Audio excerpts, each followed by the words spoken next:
Buenos días, soy el licenciado Alfonso Mar Castillo Castillo y hoy voy a tratar de explicar de manera clara lo que son los principios del juicio de amparo. Esto a fin de que podamos ser entendido de una manera muy simple lo que cada uno de estos representa. Por ello, antes de dar inicio a explicar lo que son los principios, voy a explicar propiamente lo que es el juicio de amparo, lo que éste representa y contra qué opciones tenemos al momento de querer ejercer lo que es nuestro juicio de amparo. Por lo tanto, voy a ir explicando de manera lo más simple posible para que todos podamos entender, para que todo aquel que escuche este audio o este video pueda simplemente entender de manera simple lo que este significa. Muy bien. El juicio de amparo constituye el medio de defensa procesal de la que ha sido establecido en la Constitución Política de nuestro país y en donde éste se encuentra tutelando los derechos humanos y lo que estos representan para nuestro beneficio, nosotros como ciudadanos, como personas que estamos en nuestro país.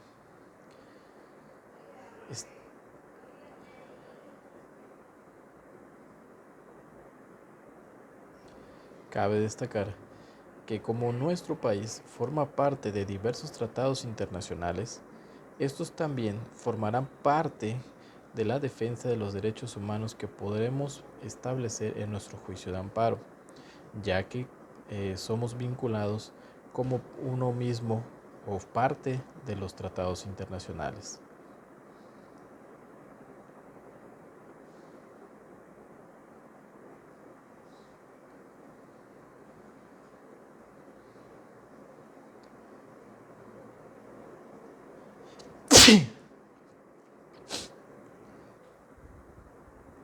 Es importante ir detallando que el juicio de amparo se puede establecer contra actos de violaciones u omisiones emitidos por autoridades o por particulares, por aquellas normas de carácter que han sido publicadas o reformadas y que estos puedan vulnerar algún derecho en los cuales se nos ha ido estableciendo en nuestra Constitución.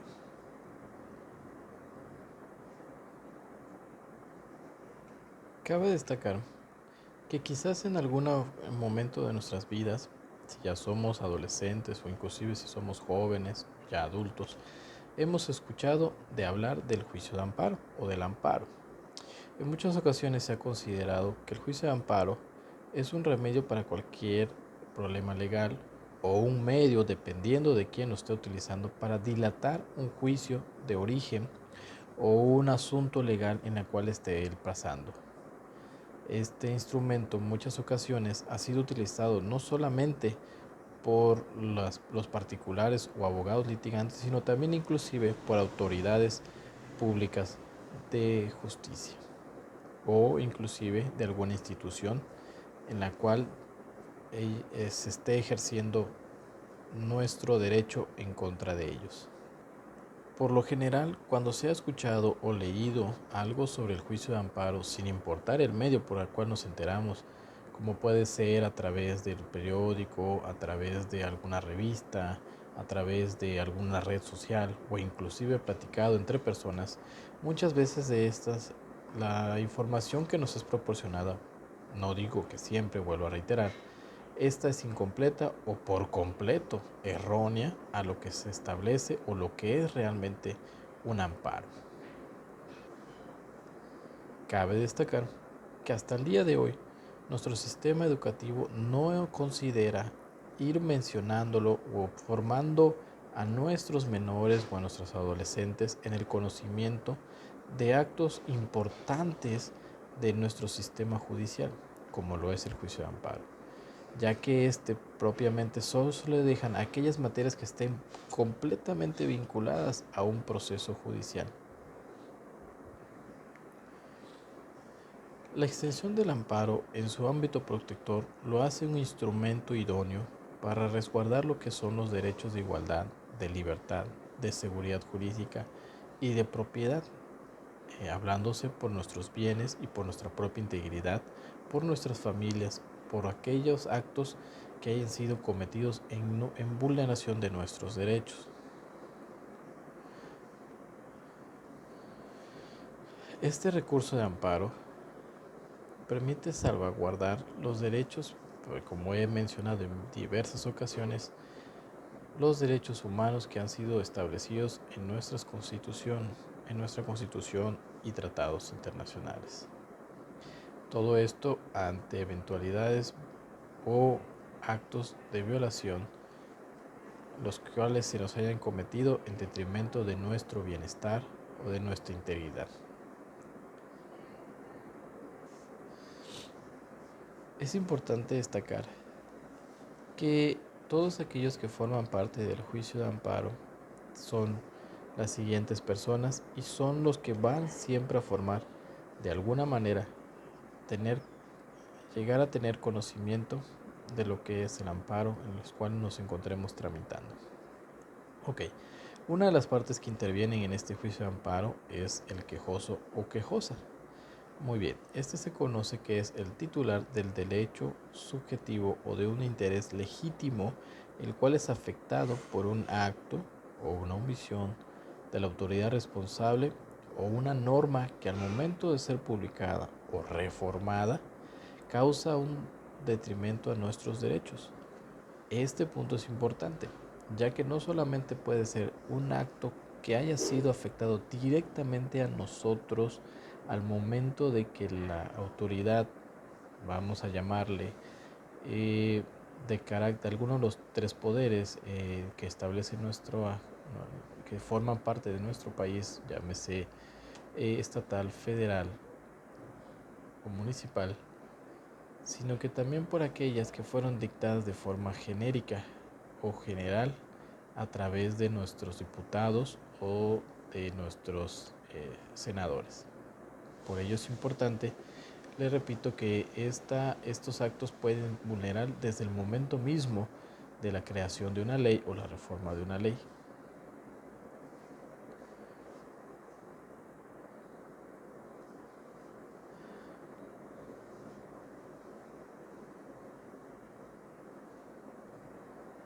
Otra persona que interviene es el Ministerio Público Federal, y esta es una institución que forma parte en todos los juicios de amparo y su función es velar la procuración de justicia. Por ello es que este siempre se va a establecer y no así como el tercero interesado, que pudiera o no incluirse en un juicio de amparo. Le repito, el Ministerio Público Federal siempre formará parte del juicio de amparo. Para lo que es el juicio de amparo, se realiza a través de dos vías. Una es la conocida como amparo directo y el otra es la que se conoce como amparo indirecto. Y su división depende del acto reclamado o de la trascendencia que pudiera tener la resolución en el juicio de origen. Por ello es que existen dos formas de presentar un amparo. Y ante ello voy a explicar cuál es cada uno de estos. El amparo directo es el que procede contra actos u omisiones de autoridades, así como de los particulares que realicen funciones comparables a las de una autoridad y normas generales que causen un perjuicio al quejoso. El siguiente es el conocido como amparo directo, y este procede contra sentencias definitivas, laudos o resoluciones que pongan fin a un juicio, independientemente de la materia en la cual éste se pueda ejercer o del cual haya sido la resolución o la sentencia. También procede contra actos que sin resolver en lo principal resulten trascendente para el fallo final. Podrá entenderse como aquellos actos que de continuar o de reconocerse por la autoridad pudieran afectar de manera total lo que es la sentencia. Es importante mencionar para aquellos que no conocen propiamente lo que es la sentencia o resolución, ese se entiende o constituye la resolución dictada en el proceso con la cual se soluciona la controversia de fondo en cuanto a si la autoridad responsable violentó algún derecho o garantía del quejoso o se encontró apegado a derecho. Aun cuando se haya determinado el sobreseimiento bajo una concepción formal, siendo la respuesta a las pretensiones deducidas y materialmente las aplicaciones de derecho para contribuir o construir la solución real de un conflicto entre las partes.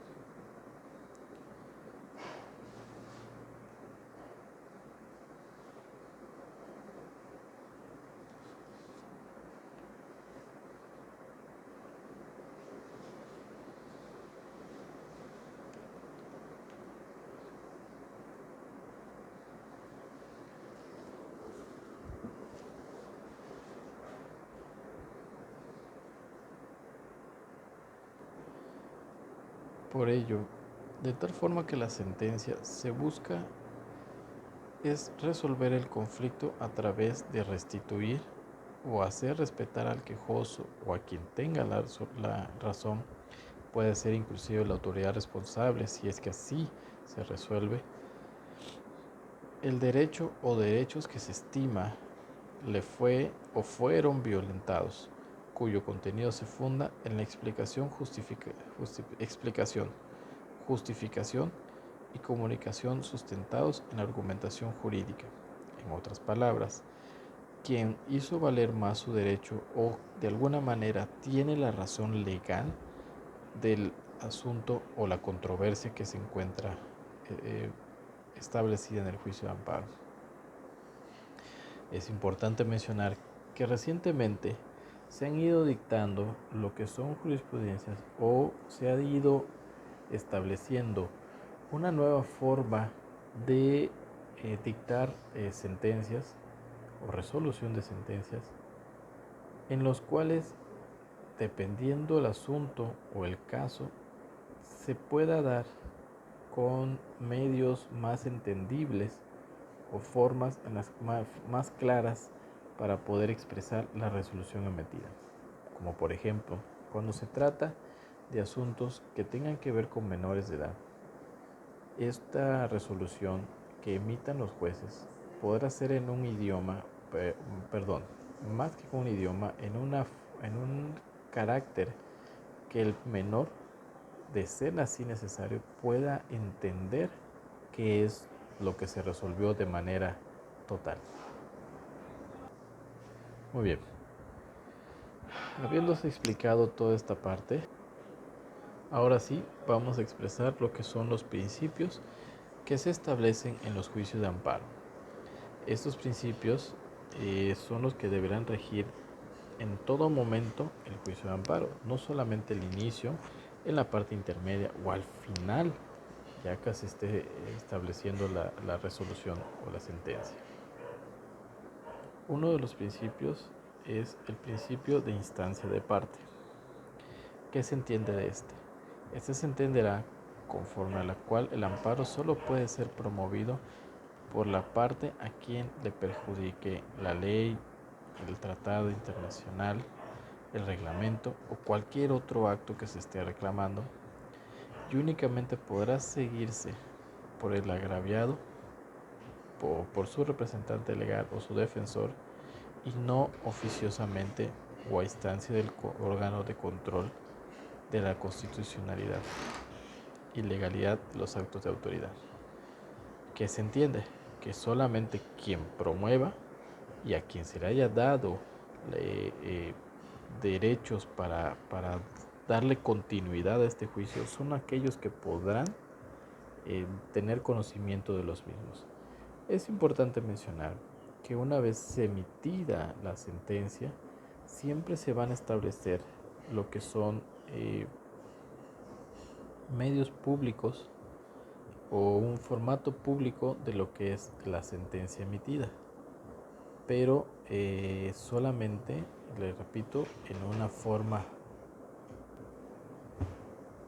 que esta pueda ser divulgada para conocimiento de otras personas, pero siempre resguardando ciertos criterios o ciertos datos que esos solamente pertenecerán a las partes. Siguiente principio, el de prosecución judicial. Este se basa en el hecho de que una institución que constituye un verdadero juicio, pues además que tiene como fin dar solución a un problema controvertido, se tramite ante tribunales del Poder Judicial de la Federación, los cuales deben observar los principios generales de la teoría general del proceso y reconocer el equilibrio y la igualdad de las partes que contienen. ¿Qué podemos decir en pocas palabras sobre esto? Que al tratarse de un juicio que se lleva ante autoridades federales, éstas deberían evitar lo que son los actos de corrupción o aquellos actos que pudieran vulnerar nuestros derechos por tratarse de autoridades de carácter municipal o estatal o cualquier otro medio en los cuales se pudiera estar llevando, ya que se entenderá que este defenderá de manera unilateral a cada una de las partes y no solamente le dará más peso o más concesión de derechos a uno o al otro.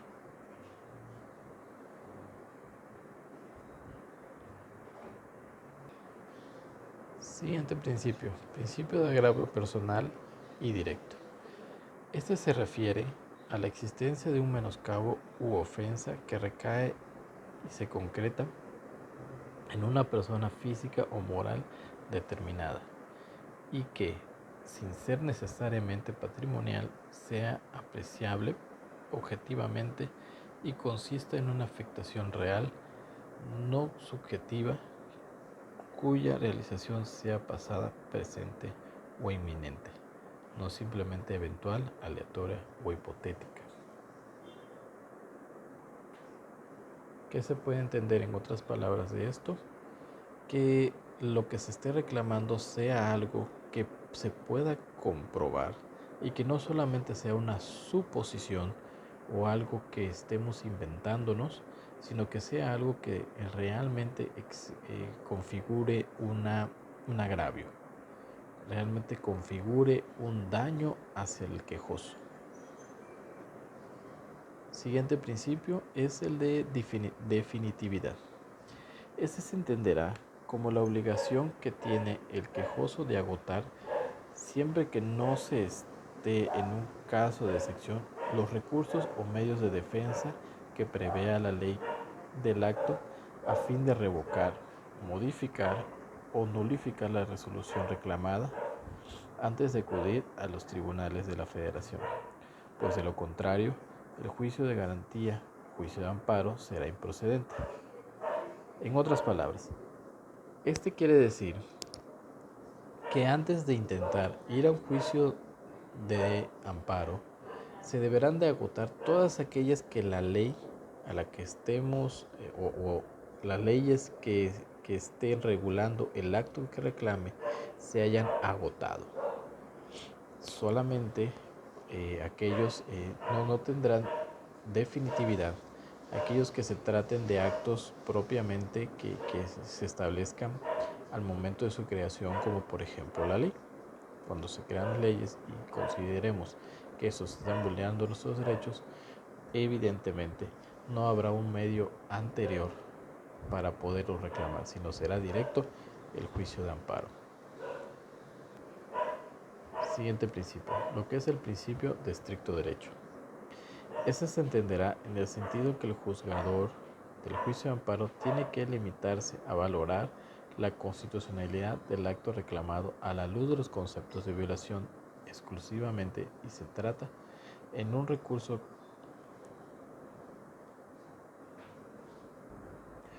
en un recurso o de un recurso en la cual solamente se dirima a examinar la resolución recurrida con base a los agravios que se están presentando y no aquellos en los cuales se pudiera, les repito, figurar o creer que se están violando, sino lo que son solamente aquellos que se están reclamando. Siguiente principio, en lo que es el principio de relatividad de la sentencia. Este hace referencia a que las sentencias que sean pronunciadas en los juicios de garantía o juicios de amparo, garantía se sigue manejando realmente, es un concepto que nació por el hecho de que antes se le decía, antes de que existieran o sean reconocidos como derechos humanos, se les conocía como garantías. Por eso es que algunos siguen mencionando garantías, pero es el juicio de amparo. Y continuando con lo que establece este principio, estos hayan sido tramitados de manera uninstancial o bistancial, solo se deben de ocupar de las personas físicas o morales de derecho público o de derecho privado que sustentaron como quejosos, solicitando a la autoridad de amparo la protección y amparo de la justicia federal, limitándose esta protección exclusivamente a ellas, a las cuales formaron parte de este juicio de amparo, y no hacerlo de forma general.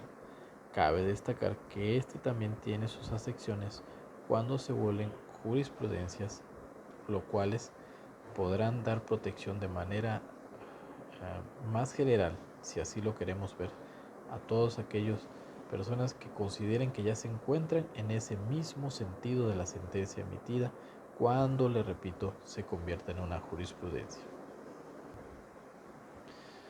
Muy bien, estos han sido los principios que forman parte del juicio de amparo.